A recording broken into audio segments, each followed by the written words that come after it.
Hello friends, welcome to home food recipes.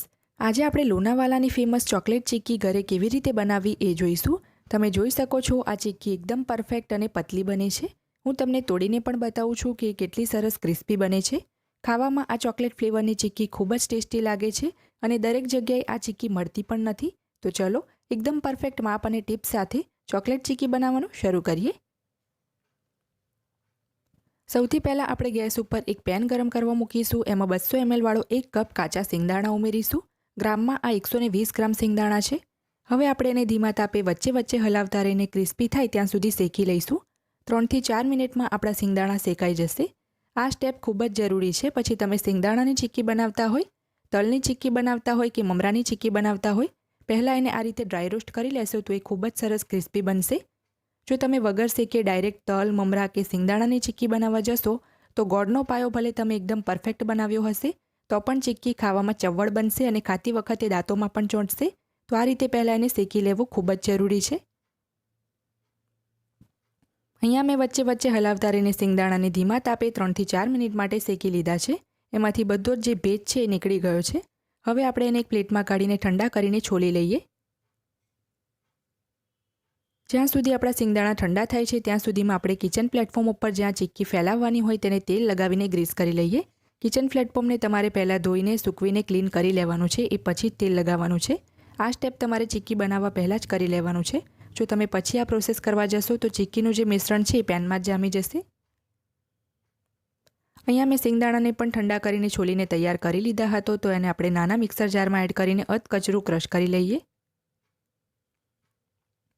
સિંગદાણાને અહીંયા મેં crush કરી લીધા છે. એકદમ આપણે એનો બારીક પાવડર નથી કરવાનો, એટલે મિક્સરનું જે બટન છે એને આપણે 2-3 વાર ઊંધું ફેરવીશું તો આ રીતે અધકચરું ક્રશ પણ થઈ જશે અને તેલ પણ અલગ નહીં થાય. હવે ચિક્કી બનાવવા માટે એક પેનમાં આપણે 1/4 કપ દેશી ગોળ ઉમેરીશું, જે ગ્રામમાં 100 ગ્રામ છે. અહીંયા મેં એને ઝીણો કાપી લીધો છે જેથી એ જલ્દી ઉગળી જાય. અને અહીંયા મેં દેશી ગોળ લીધો છે જેની મીઠાશ વધારે હોય છે.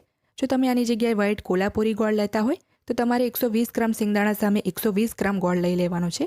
તો ગોળને મીડિયમ તાપે આપણે બરાબર ઓગળવા દઈએ.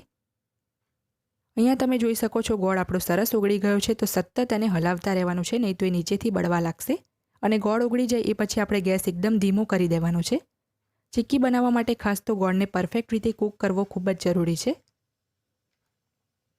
ગોળને ચેક કરવા માટે અહીંયા મેં એક નાની વાટકીમાં નોર્મલ રૂમ ટેમ્પરેચરનું પાણી લઈ લીધું છે. એમાં 2-3 ટીપા આપણે ગોળના ઉમેરીને થોડીક સેકન્ડ પછી એને ઠંડુ થાય પછી ચેક કરીશું. અત્યારે જે ગોળ છે બરાબર કૂક નથી થયો, તેમ છતાં પણ અમુક સેકન્ડ ઠંડા થયા પછી પાણીમાંથી આપણે આ રીતે બહાર કાઢીને જોશો તો એકદમ આ ક્રિસ્પી નથી થયો. તમે આ રીતે એને ખેંચશો તો એ લાંબો પણ થશે, મતલબ કે ગોળનો પાયો હજી થયો નથી. તો સતત હલાવતા રહીને અમુક સેકન્ડ એને હજી કૂક કરીશું. થોડીક સેકન્ડ પછી આપણે ફરીથી પાણીમાં થોડો ગોળ ઉમેરીને ચેક કરીશું. 5 થી 6 સેકન્ડ એને ઠંડુ થયા પછી આપણે ચેક કરીશું. તો હવે તમે જોઈ શકો છો કે આપણો ગોળ છે એકદમ સરળતાથી 2 ભાગમાં તૂટી રહ્યો છે. તો હવે આપણે ગેસ બંધ કરી દઈશું અને એમાં એક નાની ચમચી ઘી ઉમેરીશું. ઘી ઉમેરવાથી ચિક્કીમાં શાઇનિંગ સરસ આવે છે. જો તમે ઘી નહીં ઉમેરો તો પણ ચાલશે. 1 ટેબલસ્પૂન એમાં મેં કોકો પાવડર ઉમેર્યો છે. બરાબર આપણે એને મિક્સ કરી લઈશું. 1 ટેબલસ્પૂનથી વધારે આટલા મેઝરમેન્ટમાં કોકો પાવડર ના ઉમેરવો, નહીં તો ચિક્કીનો ટેસ્ટ છે એ સહેજ કડવો આવશે. તો કોકો પાવડર બરાબર મિક્સ કરી લીધા પછી આપણે અધકચરો કરેલો એમાં સિંગદાણાનો પાવડર ઉમેરીશું અને બધું જ બરાબર મિક્સ કરી લઈશું. આ જે મિક્સ કરવાની પ્રોસેસ છે એ તમારે થોડીક ફાસ્ટ કરવાની છે અને ગેસ મેં ક્યારનો બંધ કરી દીધો હતો. બંધ ગેસમાં જ મિક્સ કરવાનું છે કારણ કે પેન આપણું ઘણું ગરમ છે. તો ફટાફટ એને આપણે આ રીતે મિક્સ કરી લઈએ.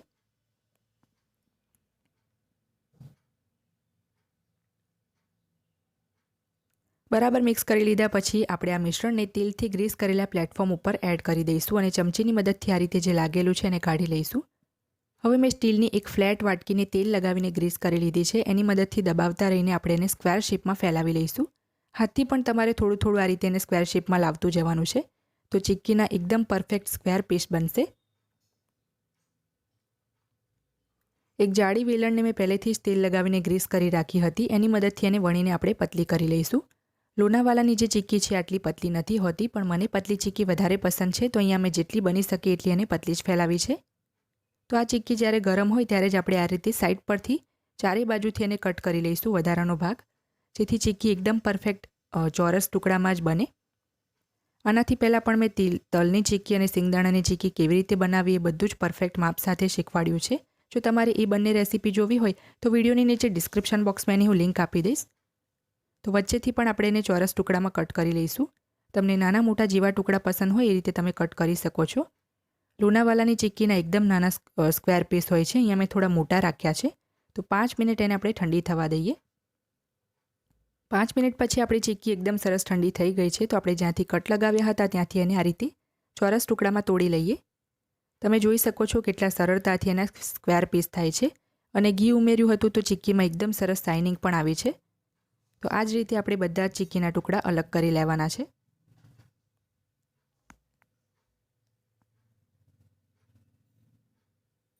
ફ્રેન્ડ્સ, રેડી છે આપણી લોનાવાલાની ફેમસ ચોકલેટ ચિક્કી. તમે પણ આ રેસીપીને ચોક્કસથી ટ્રાય કરજો. જો તમને મારી આજની આ રેસીપી પસંદ આવી હોય તો મારા વિડીયોને લાઇક કરી, શેર કરી, ચેનલને સબસ્ક્રાઇબ કરવાનું ના ભૂલતા. સબસ્ક્રાઇબ બટનની બાજુમાં જે બેલ આઇકન છે એને પણ દબાવજો, જેથી તમને મારા આવનારા તમામ નવા વિડીયોની જાણકારી સૌથી પહેલાં મળે. અને મારી આ જ રેસીપી જો તમારે હિન્દીમાં જોવી હોય તો મારી હિન્દી ચેનલ ઉપર જઈને તમે જોઈ શકો છો, જેની લિંક મેં વિડીયોની નીચે ડિસ્ક્રિપ્શન બોક્સમાં આપી છે. તો મળીએ નેક્સ્ટ વિડીયોમાં. ત્યાં સુધી આવજો.